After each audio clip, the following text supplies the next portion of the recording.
Hi, everybody. This is True Crime Alert. How are you? I Hi, think you know everybody. me. Hi, everybody. This is Crime Fighter, Mr. Crime Fighter. Woo! And we wanted to talk to you a little bit about Ethan Crumbly and Ethan Crumbly's parents.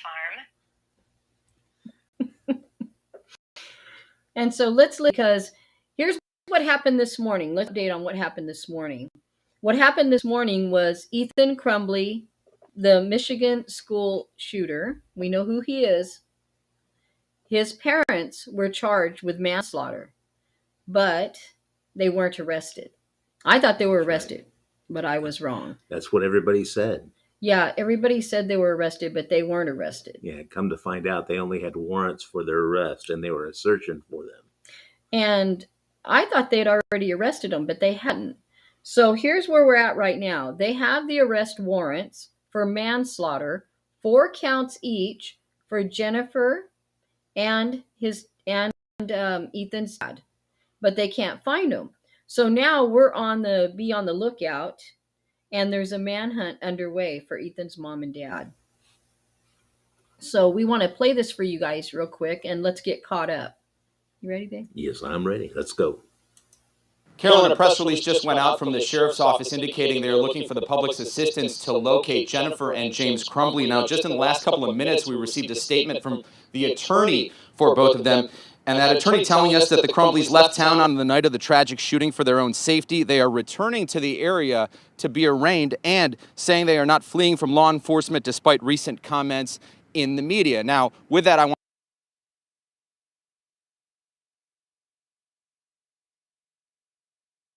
Carolyn, a press release just went out from the sheriff's office indicating they are looking for the public's assistance to locate Jennifer and James Crumbly. Now, just in the last couple of minutes, we received a statement from the attorney for both of them. And that attorney telling us that the Crumblys left town on the night of the tragic shooting for their own safety. They are returning to the area to be arraigned, and saying they are not fleeing from law enforcement despite recent comments in the media. Now, with that, I want to go to the undersheriff who's here with us now. You've had contact with that attorney throughout the day, earlier today especially. What did she say to you about their location and their whereabouts? Well, we've had 2 contacts with her. She contacted us this morning, 8 o'clock, 8:15, to indicate that she was their attorney, and that if a warrant, the key word here, if a warrant was issued for their arrest, she would make arrangements for us to arrest them. I know her office is just down the street here, but we made no arrangements for them to turn themselves in. We're looking for them. If a warrant's issued, we go out and arrest people. We've just identified them as fugitives, in fact. So what is your urgent message to anyone that might know where they are? You know, we've heard from the attorney at this point, but what's your position? Yeah, well, the attorney told us she would let us know. If a warrant was issued, then we could arrest them then, right? Since then, we had contact with her when we found out this morning from the news media that the prosecuting attorney was authorizing warrants and calling a press conference. That's how we found out about the warrant. We didn't know ahead of time. We had no heads up. You're asking the public now if they know where they are. We're asking the public now if they know. Call the sheriff's office at 858-248-858-4911, 248-858-4911. That's our dispatch. Tell us where they are, and we'll go arrest them. We're currently looking for them with the assistance of the U.S. Marshal's Office and our fugitive apprehension team. Okay, Undersheriff, thank you for talking with us.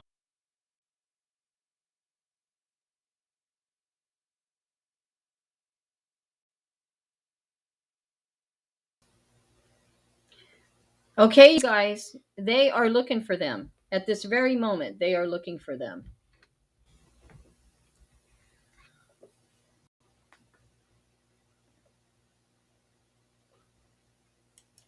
So what do you guys think? Do you think they're going to get caught? Do you think they're not going to get caught? Something's going on with my... Uh-oh, difficult. This is what always... It starts out gangbusters, and it starts doing this. It's not one to watch. An update tonight about a woman who says someone nearly killed her while she was riding her bike last month. Wrong. You literally hit my body and left me on the side of the road. And for all you know, I'm dead alive, but clearly you didn't care at the moment.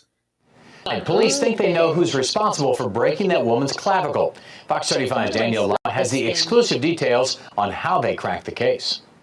Police say they got a hit on the truck's license plate, but it didn't lead straight to a suspect because the plate belonged to... I'm so sorry, you guys. I'm trying to get this caught up, and it's not wanting to catch up with me. So we have new information about why Ethan was called to the classroom. You want to tell him? Oh, yeah. He was searching for ammo on his phone. His teacher just happened to see what he was searching for. Mm-hmm. Yeah. And so she was good enough to take a picture of what he was drawing or looking for, and that's why he got called to the office with his parents. Yeah, she seen that he was looking for ammo to buy ammo on his phone. And that's when the teacher turned it in and said, "Hey, this kid's searching for ammo on his phone. Let's have a meeting right now." So they called him in for the meeting. And let me update you a little bit on some extra stuff that we just found out that's here on Yahoo. It said the parents of teen suspect in Michigan school shooting charged with involuntary manslaughter. Gosh, what is going on? A Michigan prosecutor on Friday filed involuntary manslaughter charges against the parents of the teenage suspect in the deadly shooting at Oxford High School in Oxford Township, Michigan. At a press conference in Pontiac, Michigan, Oakland County prosecutor Karen McDonald announced the charges against Jennifer and James Crumbly, whose 15-year-old son, Ethan, is alleged to have carried out Tuesday's rampage. I don't think it's alleged. I think he really did, which left 4 students dead and 7 others, including a teacher, injured. This is awful, you guys. This is awful. It's unbelievable. While the shooter was the one who entered the high school and pulled the trigger, there are other individuals who contributed to the events on November 30th, McDonald said, and it is my intention to hold them accountable. It is imperative that we prevent this from happening again. No other parent or community should have to live through this nightmare. Shortly after McDonald's press conference, there were conflicting reports on the parents' whereabouts.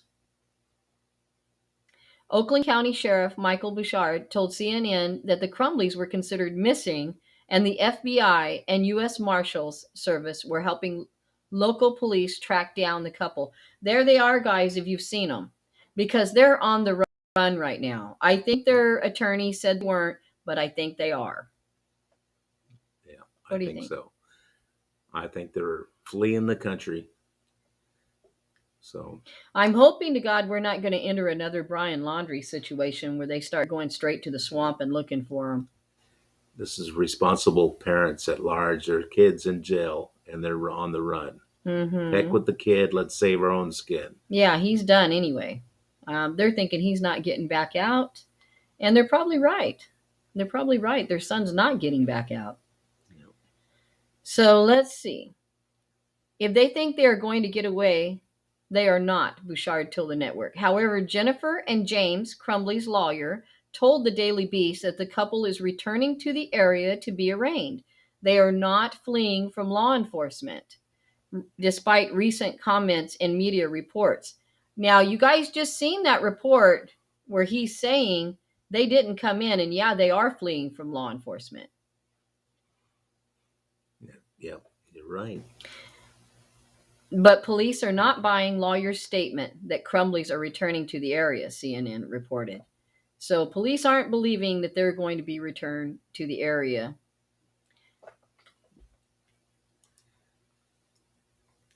So gun ownership is a right, and with that right comes great responsibility, McDonald said before detailing the charges. According to prosecutors, James Crumbly purchased the Sig Sauer 9mm semi-automatic handgun, the weapon allegedly used by his son, 4 days before the shooting, you guys. 4 days before. A store employee told investigators that Ethan Crumbly was with his father at the time of the purchase. So he took Ethan gun shopping, is what he did. Hey, Ethan, Made let's sure go it fit buy in you. his teenage hand. Yeah, let's go buy you a Christmas present, Ethan. Where would you like to go? Where would you like to go, Ethan? Discount auto or discount firearms. I like Discount Auto too, but Yeah. anyway, so Ethan chose Discount Firearms to choose his Christmas present. So his dad took him with him. 4 days before the shooting, a store employee told investigators Ethan Crumbly was with his father at the time of the purchase. The same day, Ethan posted photos of the gun to social media with the caption, "Just got my new beauty today," McDonald said. So Ethan is already showing this gun the day that it was purchased. It wasn't given to him on Christmas. It wasn't hid from him or stored somewhere. They give it to him probably the day that it was purchased from the gun shop. I'm not sure. So the next day, Jennifer Crumbly, that's Ethan's mom, posted to social media suggesting that she and Ethan were testing out the gun, which she referred to as his new Christmas present. Ethan's new Christmas present, you guys. Boy, is he getting a good present this year, isn't he? Let's see what he does with it. Yeah. On November 21st, McDonald said a teacher at Oxford High School observed Ethan searching online for ammunition with his cell phone during class. You guys, Ethan's looking for ammo during class on his cell phone and reported it to school officials who informed Jennifer Crumbly but received no response from either parent. No response. So they informed mom and dad, this kid's trying to buy ammo at school. And they just went, no response. The same day, McDonald said Jennifer Crumbly exchanged text messages with her son about the reported incident, including one that read, "LOL," which is laugh out loud, "I'm not mad at you. You have to learn not to get caught." So that's some wonderful advice there, Mom. Instead of telling him, "Hey, how about not taking a gun to school and shooting everybody up? Don't kill anybody." My advice to you is you have to learn not to get caught, Ethan. And it's funny. She Yeah. thinks it's funny. LOL. I'm not mad at you. Learn not to get caught, Ethan. Oh my God, this is crazy. That's what I used to tell my brothers when they get in trouble all the time. Just learn not to get caught. I wouldn't tell that to my kids, though. No, That's not right. that's not the advice you give to your kids. On the morning of the shooting, a teacher saw a note on Ethan's desk, including a drawing of a semi automatic handgun next to the words, "The thoughts won't stop. Help me," and a bullet below the words, "Blood everywhere." The note also included drawings of figures with gunshot wounds, as well as the phrases, "My life is useless," and "The world is dead." Oh my goodness. It is now. You make what you Some of it is. wish. Yeah. Some of the world's dead, thanks to Ethan. You know, this really reminds me of Aiden Fucci. Kind of. Because Aiden Fucci, he's the one that stabbed the 15-year-old girl to death, Tristan Bailey. Aiden Fucci is the one that killed her. And mom tried to hide evidence from the cops.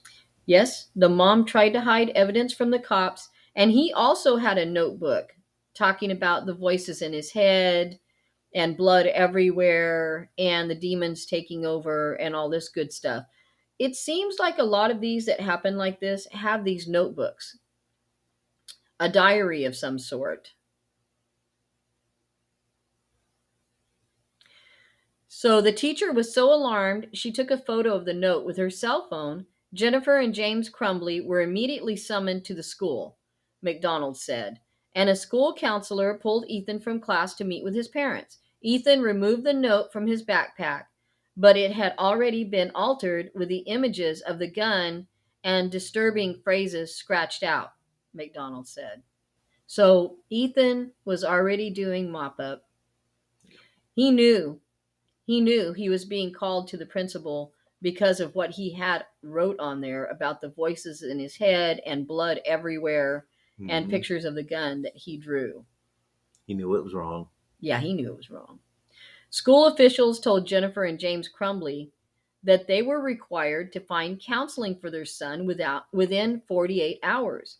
McDonald said both parents failed to ask their son if he had his gun with him and did not inspect his backpack. Prosecutors believe that the gun he allegedly used in the shooting was in his backpack at the meeting. Oh, goddamn, he's got that gun with him. I would like to add the school didn't inspect the backpack either, or ask Ethan if the gun was in his backpack. Oh, that's true. The school didn't ask him either. Yeah. If I had seen that note, I kind of want to know what you got in your backpack there, buddy. I mean, nobody asked him. This kid just kind of fell through the cracks on this one. Like, how could you not even ask him that? Well, I know why mom and dad didn't ask him. Yeah, they didn't. They didn't want him to get caught. She told him, get better don't at not getting caught, Ethan. And so that's why they didn't ask what's in that backpack. I think they knew what was in there. They might have. So Jennifer and James Crumbly resisted the idea of their son leaving the school at that time. They left the school and he returned to the classroom.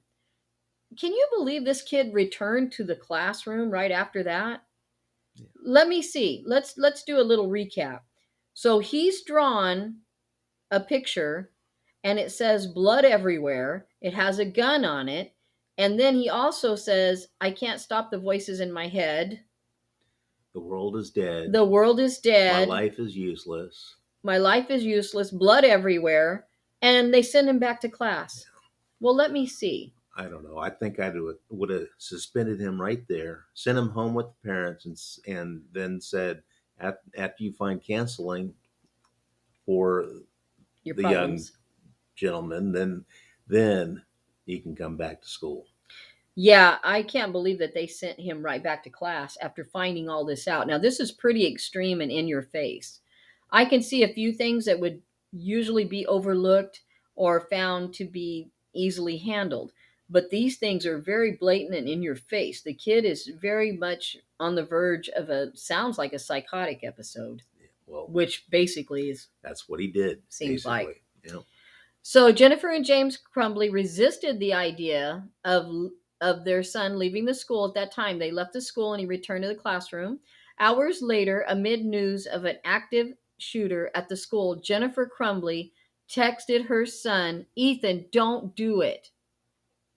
Aren't you a little bit late there, Mom? Yeah. And let me tell you, do you think Mom had foresight as to what was going on? Because why would she text and say, Ethan, don't do it? Don't do what, Mom? Don't do what? She knew he had the gun. So the report of the shooting happened. She texts the boy, don't do it. And the boy was supposed to check his phone and then say, oh, Mom, you're right. I'll stop right now. No, I don't think so. But what was she trying to stop? She knew. Yeah, she knew. She knew he had that gun on him. And she knew he was getting ready to do something violent. She knew it was him right off the bat. Because if she didn't know, why would she text him, don't do it? She knew. And that's another reason why she's on the run right now, too, because she knows what's coming down the pike. On Wednesday, Ethan Crumbly was charged as an adult with 24 crimes, including first-degree murder, attempted murder, and 1 count of terrorism causing death. Oh, my God. Yeah. The terrorism charge made possible under Michigan's 2002 anti-terrorism statute is unusual, McDonald said, but reflects the severity of the crime. It does. It is terrorism. Yeah. Yeah. Because imagine the kids now. Those kids, the teachers, the community, they'll never get over it. That's terror. Is sad. That's terror. That's sheer terror you feel when you see stuff like this go on. Yeah. So that's why it's terrorism. What about all the children who ran screaming, hiding under desk? She said Wednesday. What about all the children at home right now who can't eat and can't sleep and can't imagine a world where they could ever step foot back in that school? Those are victims too, and so are their families, and so is the community. The charge of terrorism reflects that. I'm sure it did. It does reflect that to me. Hi, Cheryl. Mama knew. That's why she got him again. Yeah. Whoa, yeah. I think That's so strong. too. That's strong. It's strong and it's in your face and it's horrible, but I think so too because another thing she did is don't do it. And then they go to school because, they're called in on this problem with him drawing this picture, and then they don't want to search his backpack. I don't know. I think mom and dad know an awful lot, and I think that's why mom and dad are on the lammy lamb right now. They don't, you know what I mean? They know more than what was let on to begin with.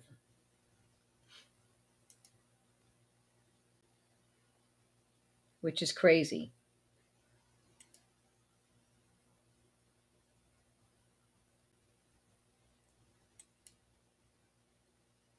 I'm sorry, you guys. My equipment is going to do what it's going to do, I think. I think I did the manhunt one, didn't I? Let's find out. Let's find out what Debbie's wanting to say here. Hi, Debbie. Thanks for being here. And she says gun laws would stop a whole lot of this type of occurrence. I'm thinking you're right, Debbie, but I'm thinking another thing. In this situation right here, I'm thinking gun laws probably wouldn't have stepped into play very much because dad took him dad did it. Dad took him to the gun shop, let him pick it out, I guess, unless dad picked out a 9mm for his 15-year-old and bought it for him. So the law really didn't come into play there. I mean, I guess they allowed him to take it straight home and hand it to his kid. So let's listen to just a minute of what they're going to say here about them being charged. I'm going to have to mute my mic real quick, guys, and let's listen to her again.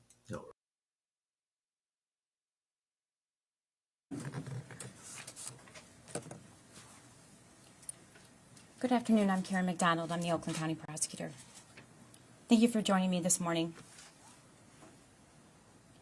It's been a devastating week for all of us as we continue to mourn the loss of the 4 children who were shot and killed this week in Oxford High School. We've heard some positive news that some of those injured in Tuesday's shooting have made some progress recovering from physical injuries. While the physical wounds of the victims are starting to heal, the emotional wounds to the victims, students, and the entire community will last for years. I continue to work with Oakland County Sheriff Mike Bouchard and his team to stay close to the facts and evidence of this case as it continues to evolve. My role as the Oakland County Prosecutor is to seek justice for the victims of this tragedy. The family, friends, and loved ones of Hannah St. Juliana, Madison Baldwin, Tate Murr, and Justin Schilling, and the other victims have had their lives shattered. As I mentioned a few days ago, I did have the opportunity to speak with the parents of the children who were killed. Additionally, my office has reached out this morning to all of the victims who were injured.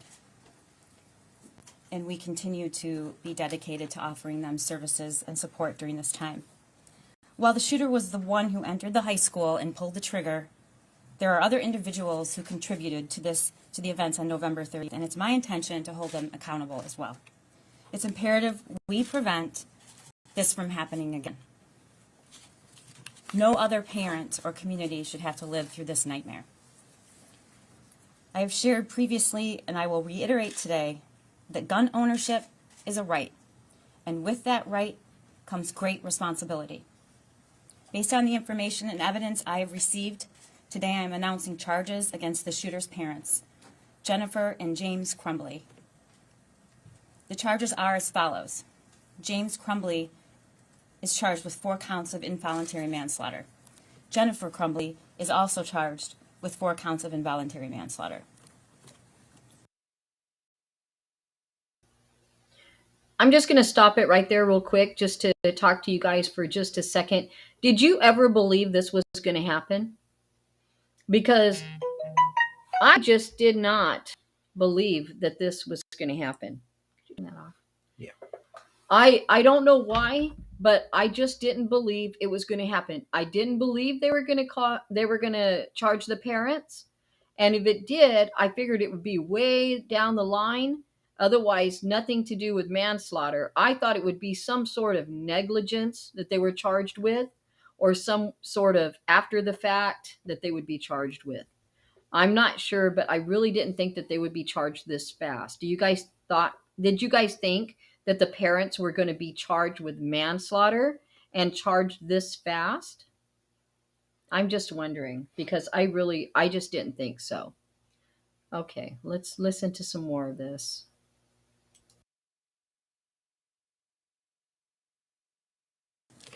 I will now publish the details that led to that decision and have already previously been made public, which allows me to comment on them in a swear-to that has just taken place in the district court by Detective Tim Willis. The investigation into the school shooting incident at Oxford High School, which occurred on November 30th, 2021, has revealed that James Crumbly purchased a Sig Sauer 9mm model SP 2022 from Acme Shooting Goods in Oxford, Michigan on November 26, 2021.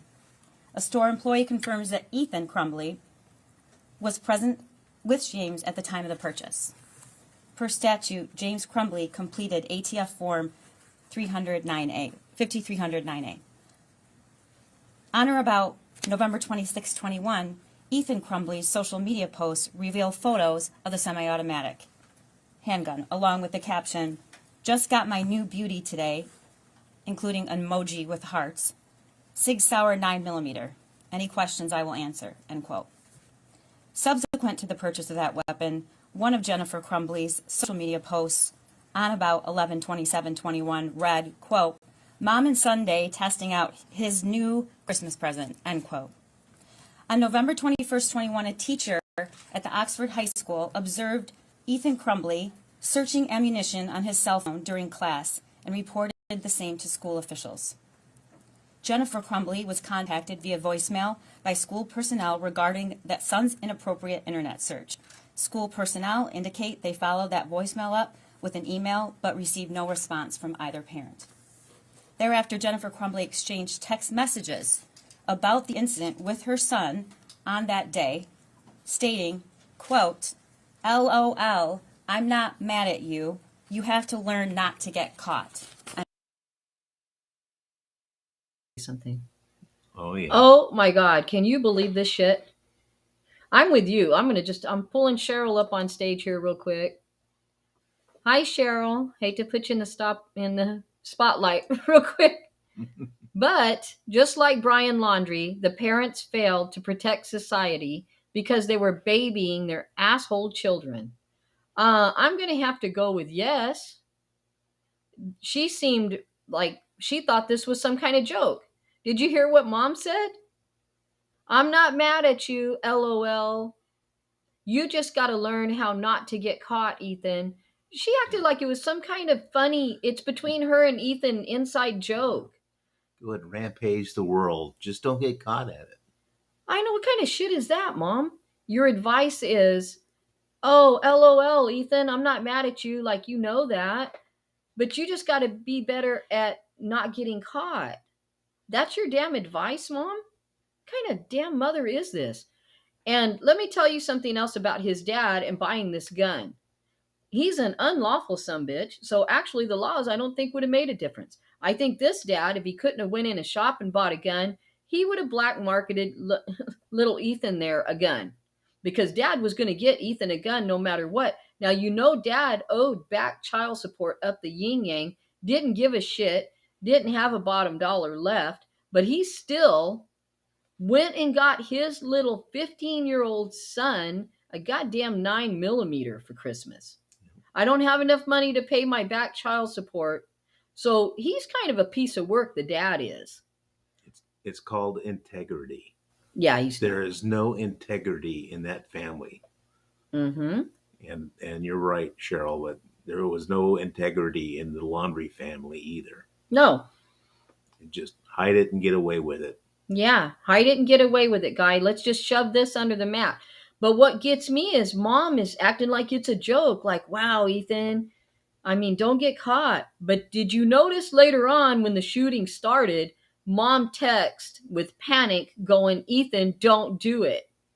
Now, how is it mom text Ethan, don't do it if she doesn't know anything? Don't do what, mom? Because weren't you pumping him up to do this shit to begin with? And now it's all about, oh, wait, Ethan, you might actually do this. So, hey, don't do this. Come on. Bullshit. Started at home, started with mom and dad, not giving a shit, basically pumping this kid up to do what he's done. You know, laughing at him, acting like he's a buddy of theirs instead of a kid. Molding him right. Yeah, they're grooming him for this shit. Hi, Cheryl. I see your little hi, honey. Okay, well, I'm going to mute my big mouth a minute and let's listen to hers. End quote. On November 30th, 21, the morning of the shooting, the next day, Ethan Crumbly's teacher came upon a note on Ethan's desk which alarmed her to the point that she took a picture of it on her cell phone. The note contained the following: a drawing of a semi-automatic handgun pointing at the words, quote, "The thoughts won't stop, help me," end quote. In another section of the note was a drawing of a bullet with the following words above that bullet, quote, "Blood everywhere," end quote. Between the drawing of the gun and the bullet is a drawing of a person who appears to have been shot twice and bleeding. Below that figure is a drawing of a laughing emoji. Further down the drawing are the words, quote, "My life is useless," end quote. And to the right of that are the words, quote, "The world is dead," end quote. As a result, James and Jennifer Crumbly were immediately summoned to the school. A school counselor came to the classroom and removed the shooter and brought him to the office with his backpack. Counselor obtained the drawing, but the shooter had already altered it. Okay, guys, that's pretty crazy what's going on here. I got a question here. I'd like to address this. And it's Deidre. Thank you for being here, honey. How do we know they are not dead? We don't know they're not dead. What if this youngster killed his parents? Now the lawyer. Yeah, go ahead, babe. The lawyer told the DA that they're in contact with them and that they're not on the run. They're going to turn themselves in. Mm-hmm. But the sheriff said, no, that's not true. They are on the run.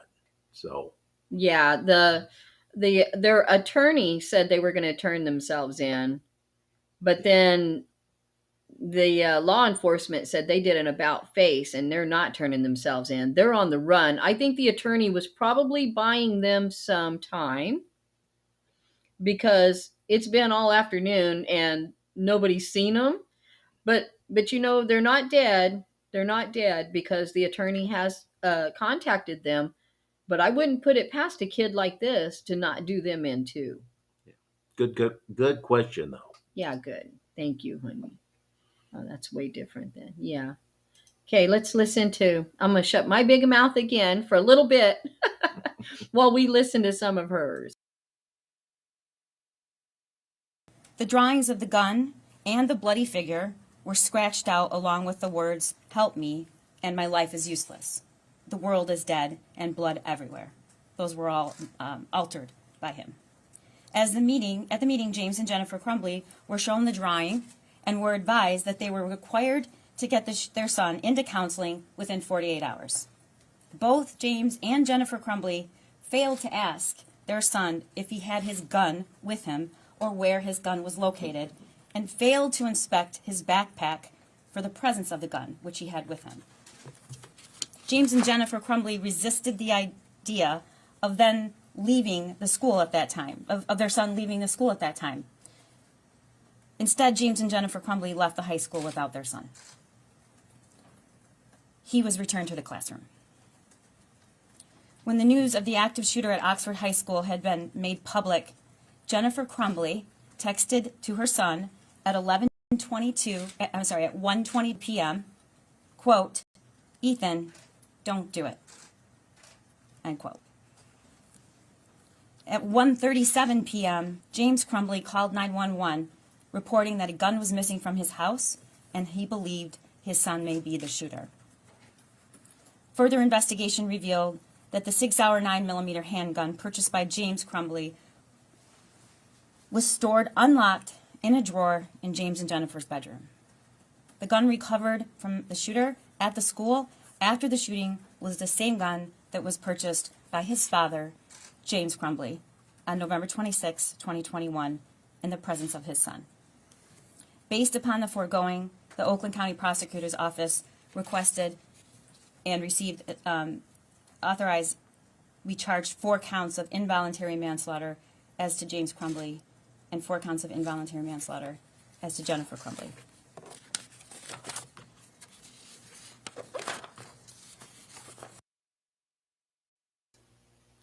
Yes. Hi, Lisa. Love your statement here. Sounds like mom found something at home.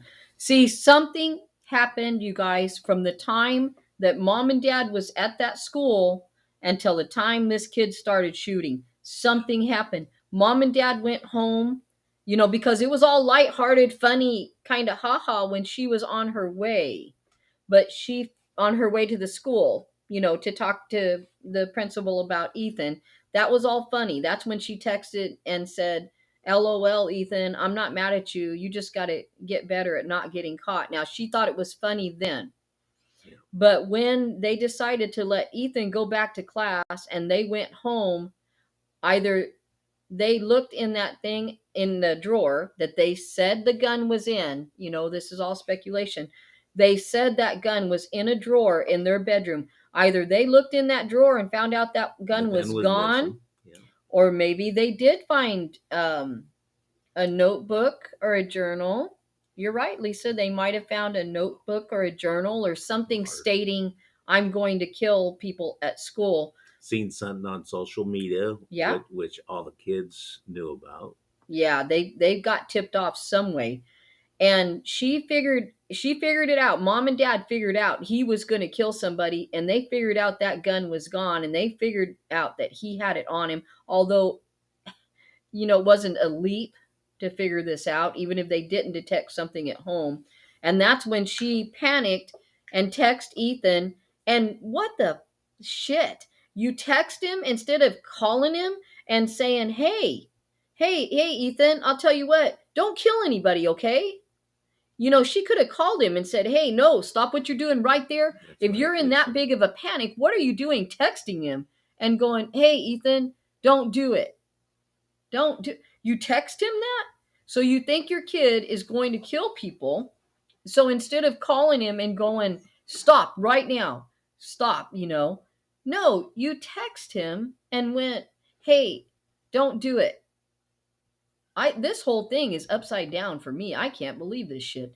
This is crazy as hell. The parents are crazy.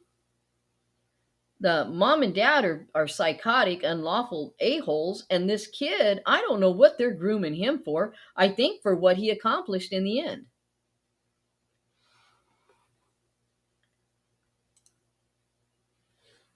Cheryl says, Mom found the drawer where the gun was supposed to be and it was empty. Yeah. Yep. See, something, I'm thinking that's probably what happened. That's probably what tipped her off to text to the boy. Mm-hmm.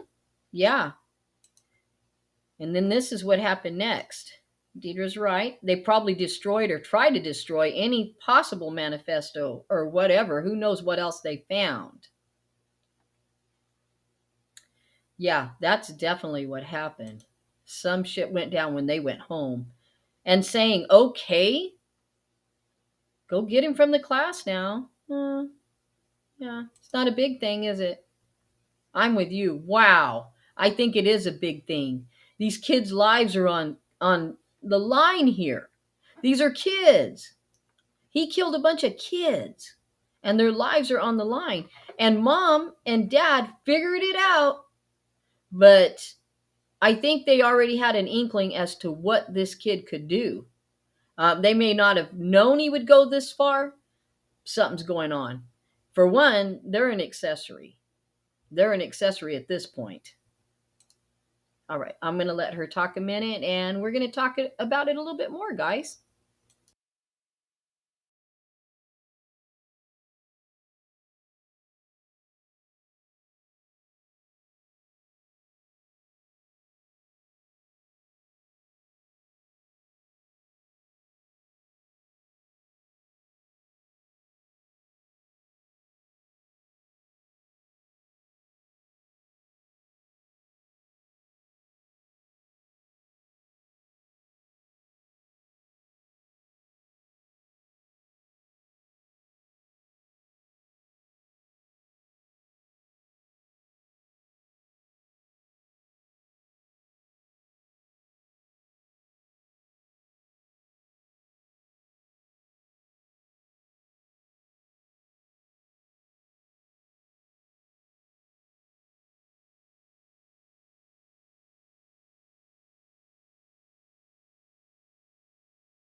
Happy to take questions now. Prosecutor. Last night the superintendent One moment. posted, Go ahead, Mr. Chiquette. Last night the superintendent posted a video and suggested that as a result of that meeting they saw no reason to contact law enforcement if there was no danger. Have you seen his video that was posted to YouTube last night? And is there any thought you can share on that based on what you said today? I viewed portions of it and was briefed on the contents of the video. Were there any missteps by the school? Should they have reported right away to law enforcement after seeing those images?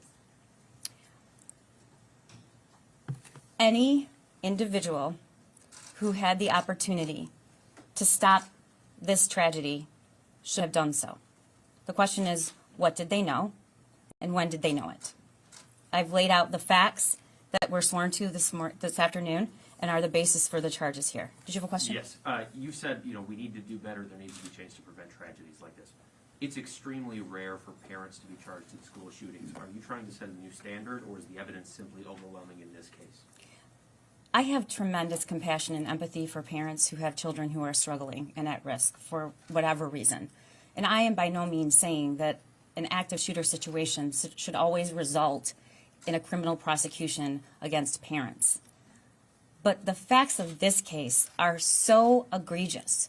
Reading this document, looking at it, reading the words, "help me," with a gun, blood everywhere. This doesn't just impact me as a prosecutor and a lawyer, it impacts me as a mother. The notion that a parent could read those words and also know that their son had access to a deadly weapon that they gave him is unconscionable, and I think it's criminal. It is criminal. Does the parents act as straw buyers for their son who was underage and not allowed to own a firearm in Michigan? I believe that the facts probably indicate that that's the result, but that would be a federal charge, and if that's appropriate to make that, I'm confident that they will. Question? What level of responsibility do you expect from parents in a situation like this? Well, again, I don't think that this is a unique or unusual interpretation.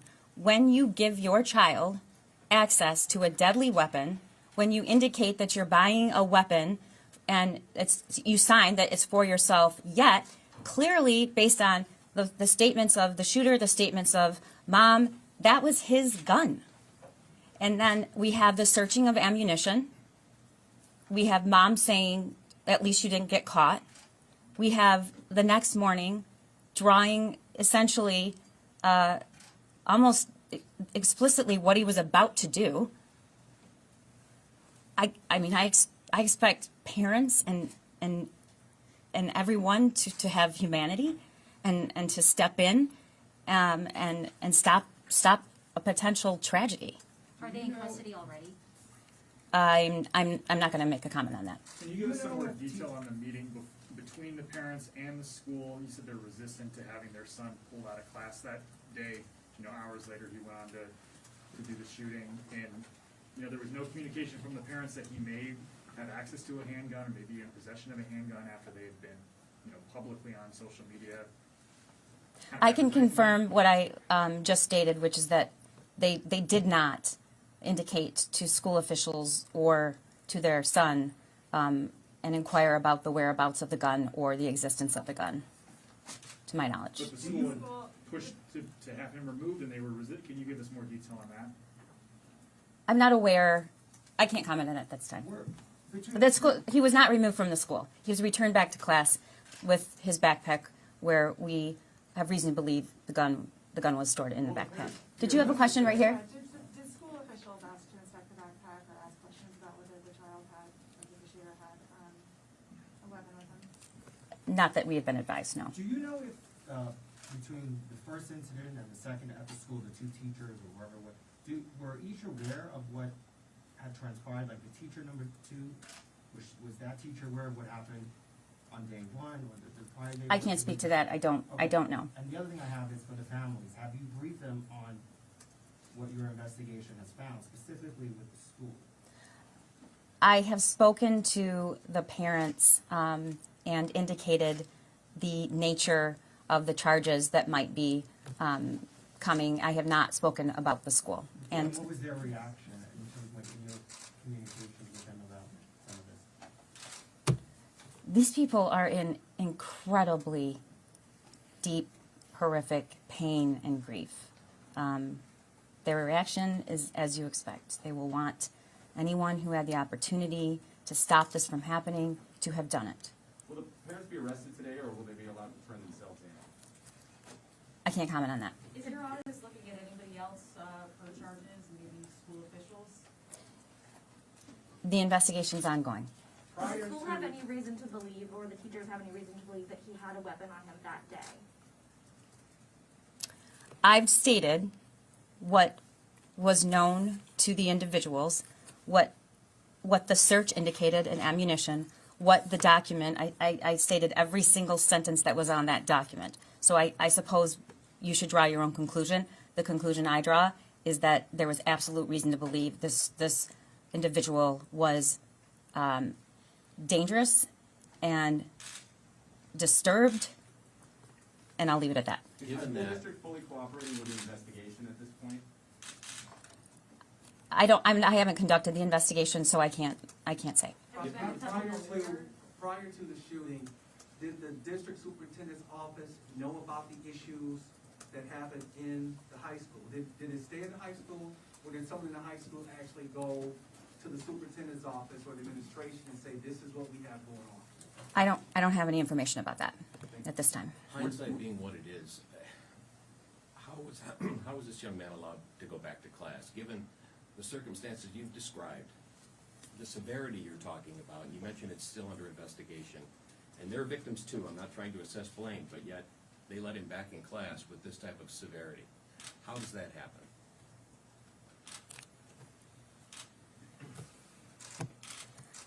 I'm not going to give you a political answer, and I'm not going to cover for anybody, and I'm just going to say what I think, and that is, of course he shouldn't have gone back to that classroom. Of course he shouldn't have.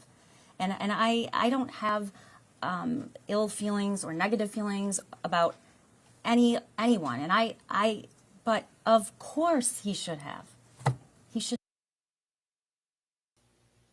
Okay, you guys, I think she's coming in with common sense should have came in place somewhere. But as Chief over here says, common sense isn't common. That's right. But I think what she's trying to say is, I think common sense should have came in play here. She finally broke down, and now she's throwing the truth out there because she couldn't contain it anymore. This is a real feeling that she's having.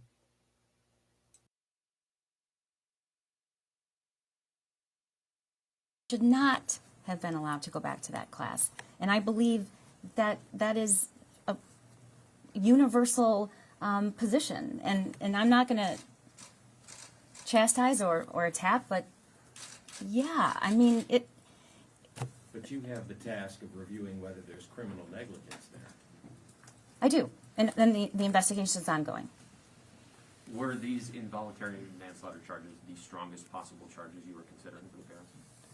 It's the strongest possible charge that we could prove and that there's probable cause to charge. So obviously it's illegal for a minor to own a handgun. What are Michigan's laws regarding bringing a child to a firing range and practicing with them? States have different rules on that. I'm not sure where we're at. Good question. Michigan's laws are woefully inadequate. We don't have a safe storage law. We're not legally required to store your weapon in a safe manner. Children are allowed to attend with their parents so long as their parents is present. So the answer to that question is we don't have strong enough laws. Have you uncovered any evidence from before the gun purchase and the days leading up to this that shows what his state of mind was, were the parents aware what his state of mind was leading up to the day of the shooting? There's evidence about state of mind prior to that day. I can't comment on it, and it is not related to the allegations that we're making at this time. Yes. Were any of the teachers injured in the shooting one of the teachers who made any of the complaints? I don't believe so, but I can't say that for certain. Prosecutor, how long was the plot? You described it as premeditated. How long had it been meditated?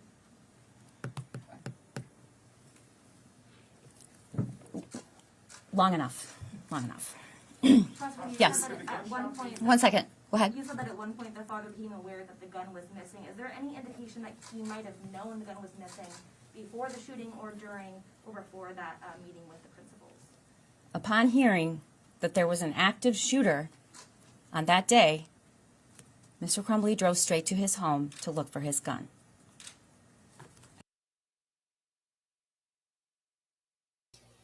So tell me that the parents didn't have an inkling that this kid could do this, because his dad hauled ass home and went looking for that gun. As soon as he found out active shooter, he put 2 and 2 together. So tell me they didn't have any idea that Ethan could pull something like this off. They knew Ethan could pull this off. Yeah, they definitely knew something was going wrong in that kid's head. And they didn't like drive to the school to find out if the kid was one of the injured.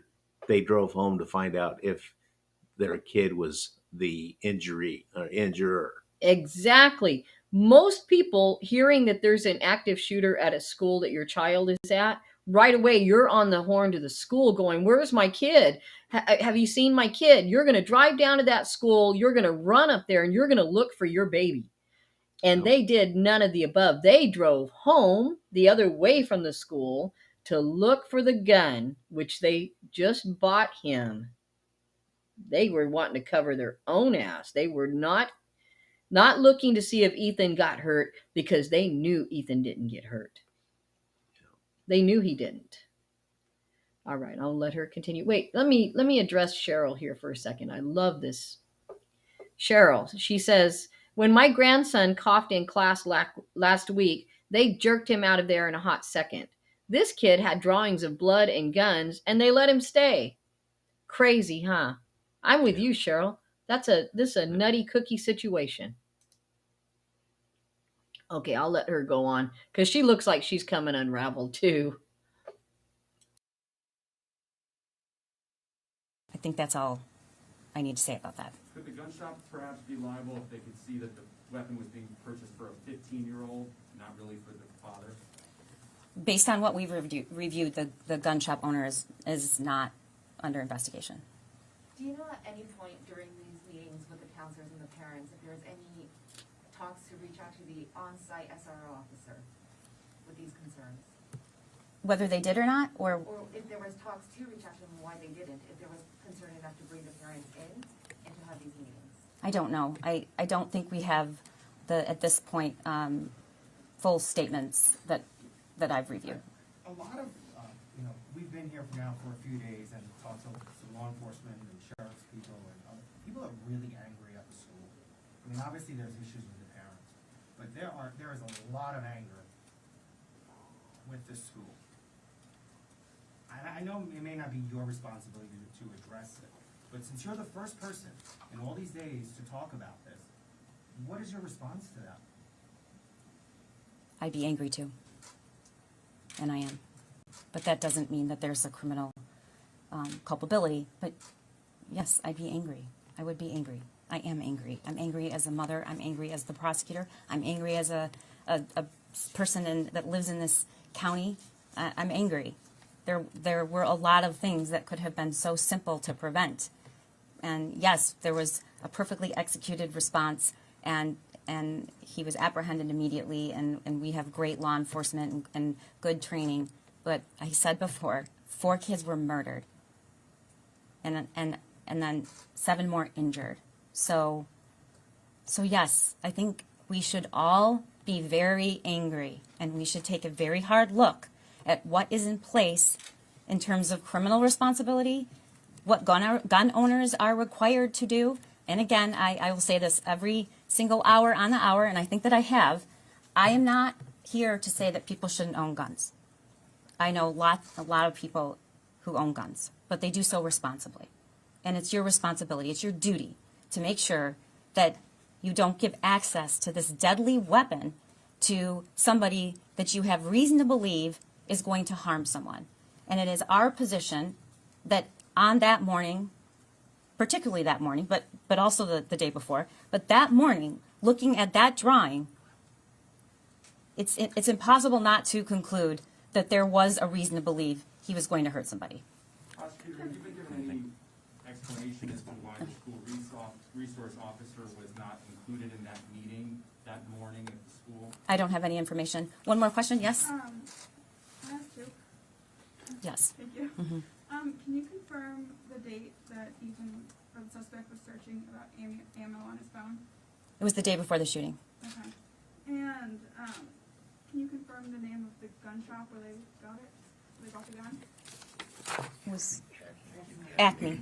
And then one more question. You said two. Were Okay. classes were they on Zoom the days leading up to Thanksgiving, and was that related to this threat?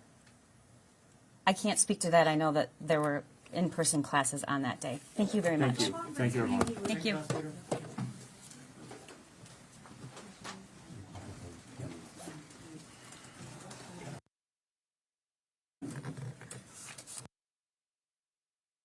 Yeah. Well, that's the end of it. Oh, yeah. I want to stop it right there. Well, what do you guys think? You think mom and dad is responsible in any way?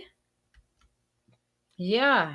What are you thinking? I think that they're responsible. They should never have been a gun owner. They're not responsible enough to own a pop gun, let alone a real gun. Letting their kid have access to that gun just is not right. Keep going, Dave. I'm trying to look at something here. Oh, I'm sorry. Yeah, when you're a gun owner, you're supposed to know some safety rules on it. And one of the safety rules is always secure your gun in a safe manner. Always keep it away from somebody that you don't want access to your guns. And they definitely broke that rule. So I'm kind of glad that mom and dad are up for these charges. And manslaughter, I guess, is as much as they can get, but I would want more. Yeah, I would want more than that. I would want more than that. Because come on, it's too crazy. Let's go back and see if we can find something about the manhunt real fast. I think this is about it. I think this is a newer one. There's so many, there's so many stuff. This is new or not. I'm going to go ahead and put it on in just a minute. Let's see. Let me see if this is a new one. Okay, guys, let's listen to this a minute because I'm not sure if this is a new one. Oh, it's 3 hours ago, but it still will update us somewhat because we don't have that much information on this. The families of those 4 students that were claimed.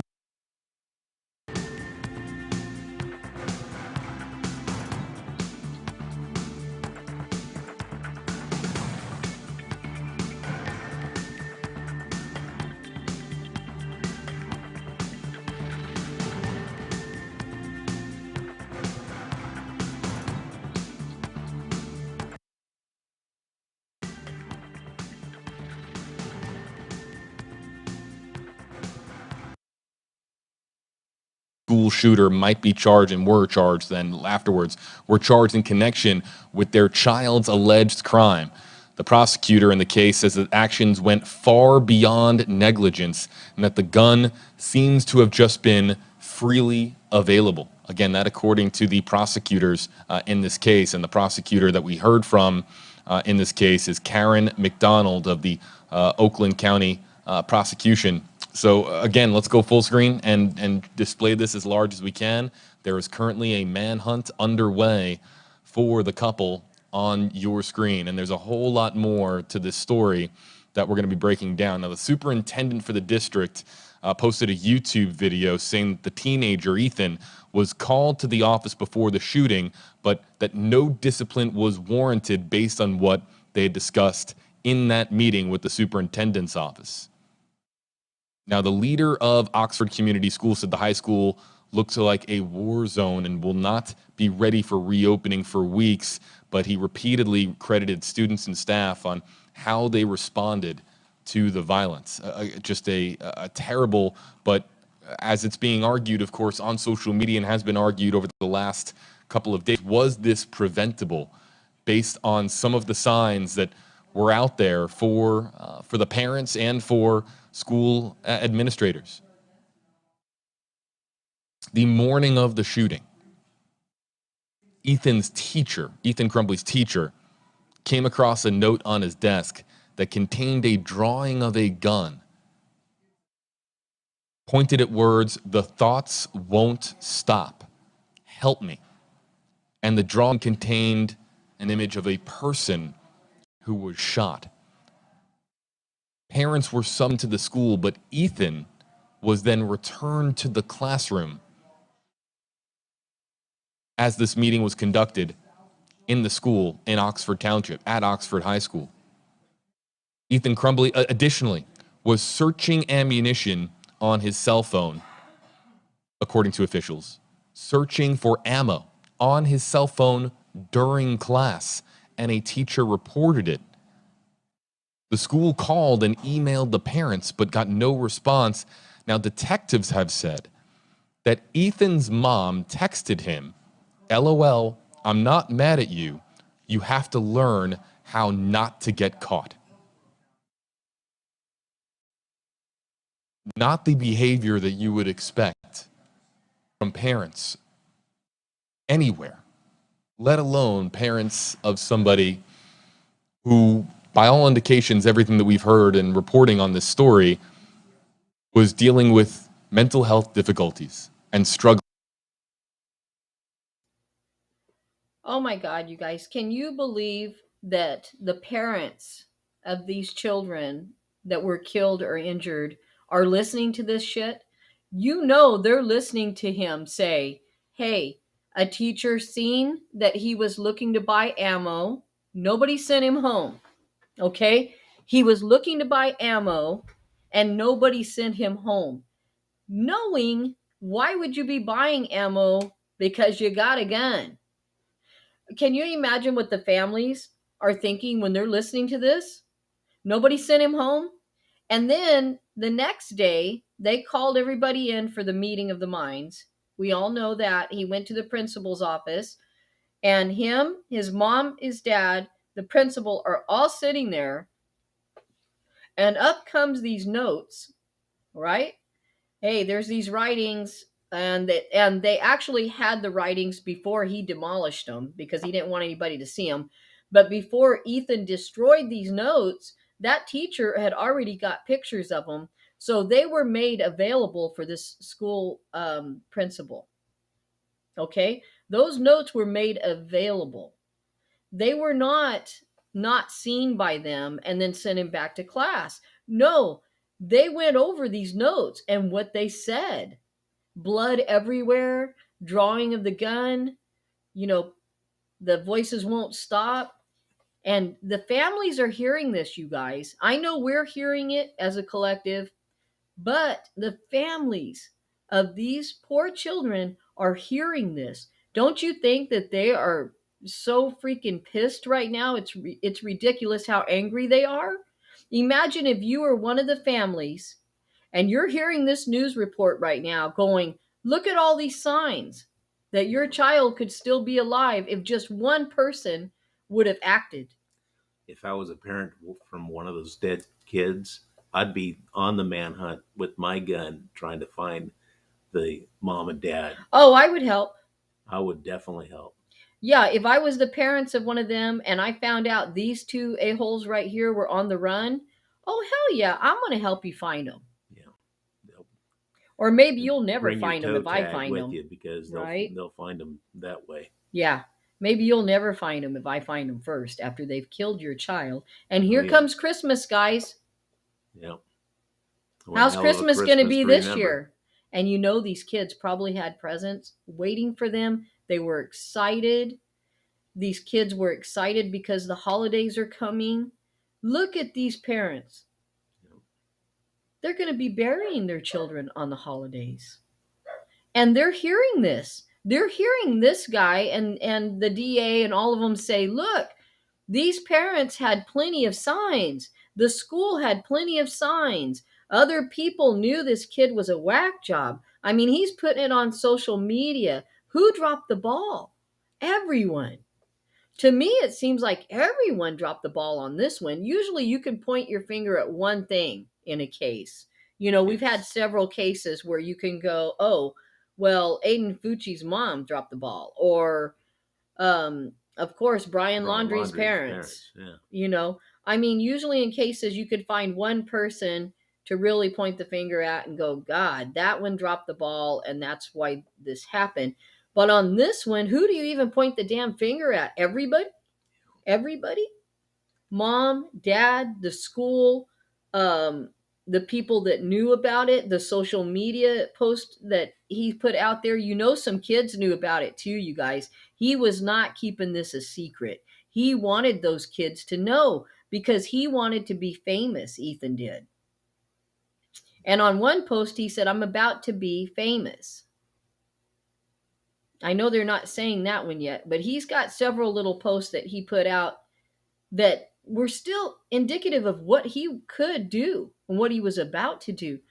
I am so sorry. I have to say right now, I'm so sorry for the parents of these innocent victims.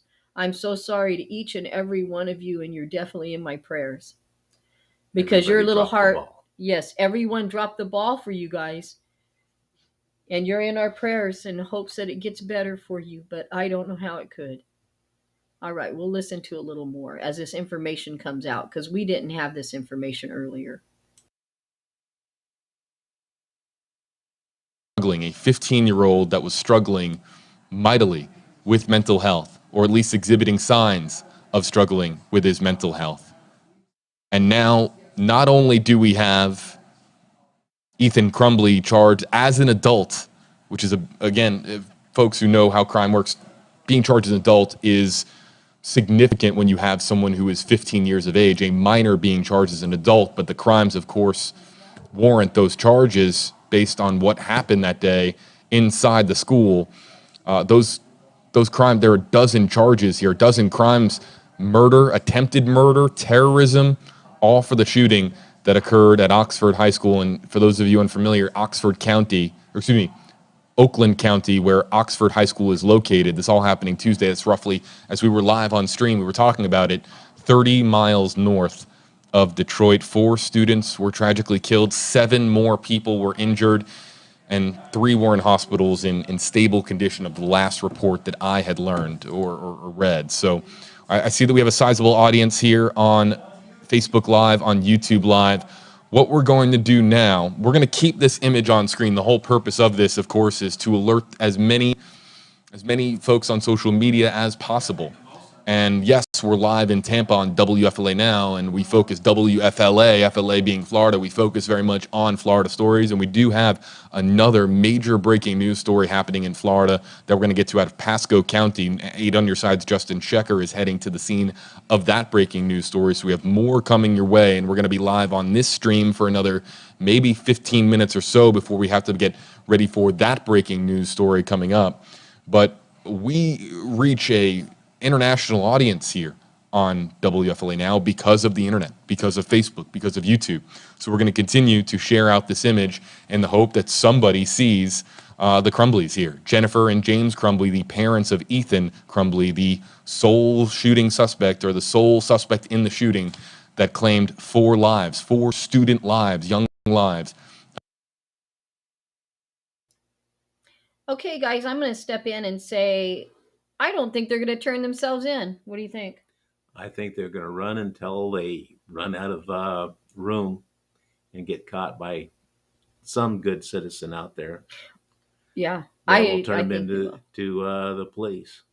Oh yeah, I think they're going to get caught. I don't know how long. How long do you guys think it'll be before they get caught? Because they're going to. They can't run forever. But what I'm looking at is they weren't going to turn themselves in. No. They were never going to turn themselves in. They could be 500 miles away by the time sun comes up. Mm-hmm. So they're going to be somewhere. Well, their attorney has bought them some time too. You know, like Roberta Laundrie bought Brian some time in the old Swamperoo. Well, their attorneys have bought them some time too by saying they're going to turn themselves in. Just wait, law enforcement, wait, give us a few more hours. They're going to turn themselves in. That was buying them time the whole time they were running. Yeah.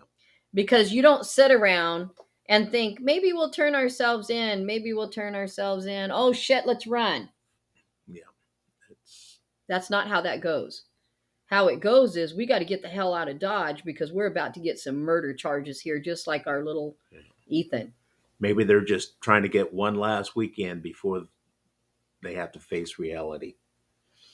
It is Friday. Well, maybe they'll turn themselves in on Monday. Well, maybe. And spend a large portion of their life in jail along with their son. Yeah, that they created. I don't know. I mean, I'm thinking they're going to get picked up. I don't think they're going to be on the run that long. I don't know because there's a lot of trails to follow on these two. I think they'll apprehend them pretty quick. But I do know they weren't going to turn themselves in, and I do know their attorney bought them some time. So who knows how far they are by now? Yep. You know. But anyway, guys, we haven't ate yet, so we're going to go get something to eat. So we're going to wrap it up for today. And I want to thank all of you guys for joining us. You're wonderful. We love having you here. And we will get back to you when we find out a little more info, which may be soon. We definitely will go live if they get apprehended. Okay? That's right. So thanks for joining us, guys. And we'll see you next time. Bye for now. Bye-bye.